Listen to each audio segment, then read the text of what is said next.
दोस्तों, एक बार स्वामी विवेकानंद अपने आश्रम में सो रहे थे कि तभी एक व्यक्ति उनके पास आया जो कि बहुत दुखी था और आते ही स्वामी विवेकानंद के चरणों में गिर पड़ा और बोला, महाराज, मैं अपने जीवन में खूब मेहनत करता हूँ, हर काम खूब मन लगाकर भी करता हूँ, फिर भी आज तक मैं कभी सफल व्यक्ति नहीं बन पाया। उस व्यक्ति की बातें सुनकर स्वामी विवेकानंद ने कहा, ठीक है, आप मेरे इस पालतू कुत्ते को थोड़ी देर तक घुमा कर लाएं, तब तक आपकी समस्या का समाधान मैं ढूंढता हूँ। इतना कहने के बाद वह व्यक्ति कुत्ते को घुमाने के लिए चला गया और फिर कुछ समय बीतने के बाद वह व्यक्ति वापस आया तो स्वामी विवेकानंद ने उस व्यक्ति से पूछा कि यह कुत्ता इतना हाँफ क्यों रहा है, जबकि तुम थोड़े से ही थके हुए लग रहे हो, आखिर ऐसा क्या हुआ है।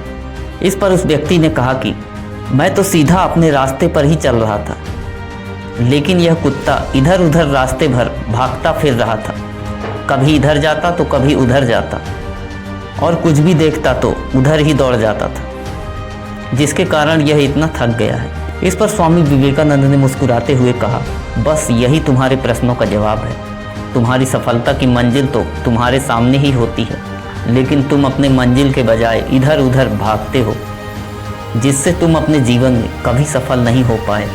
यह बात सुनकर उस व्यक्ति को समझ में आ गया था कि यदि सफल होना है तो हमें अपने मंजिल पर ध्यान देना चाहिए। स्वामी विवेकानंद के इस कहानी से हमें यही शिक्षा मिलती है कि हमें जो करना है, जो कुछ भी बनना है, हम उस पर ध्यान नहीं देते हैं और दूसरों को देखकर वैसा ही हम भी करने लगते हैं, जिसके कारण हम अपने सफलता के लक्ष्य के पास होते हुए भी दूर भटक जाते हैं। इसीलिए यदि जीवन में सफल होना है तो सदा हमें अपने लक्ष्य पर ध्यान केंद्रित करना चाहिए। नारी का सम्मान।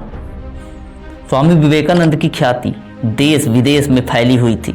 एक बार की बात है, विवेकानंद समारोह के लिए विदेश गए थे और उनके समारोह में बहुत से विदेशी लोग आए हुए थे। उनके द्वारा दिए गए स्पीच से एक विदेशी महिला बहुत ही अधिक प्रभावित हो गई थी और वह विवेकानंद के पास आई और स्वामी विवेकानंद से बोली कि मैं आपसे विवाह करना चाहती हूँ, ताकि आपके जैसा ही मुझे गौरवशाली पुत्र की प्राप्ति हो। इस पर स्वामी विवेकानंद बोले कि क्या आप यह नहीं जानती हैं कि मैं एक सन्यासी हूँ, भला मैं कैसे विवाह कर सकता हूँ। यदि आप चाहो तो मुझे अपना पुत्र बना लो, इससे मेरा सन्यास भी नहीं टूटेगा और आपको मेरे जैसा पुत्र भी मिल जाएगा। यह बात सुनते ही वह विदेशी महिला स्वामी विवेकानंद के चरणों में गिर पड़ी और बोली कि आप धन्य हैं, आप ईश्वर के समान हैं, जो किसी भी परिस्थिति में अपने धर्म के मार्ग से विचलित नहीं होते हैं। स्वामी विवेकानंद की इस कहानी से हमें यही शिक्षा मिलती है कि सच्चा पुरुष वही होता है जो हर परिस्थिति में नारी का सम्मान करे। दोस्तों, वीडियो ज़रा भी पसंद आई हो तो वीडियो को लाइक एवं चैनल को सब्सक्राइब जरूर करें। फिर मिलते हैं दोस्तों किसी नई कहानी के साथ, तब तक के लिए जय हिंद, जय भारत।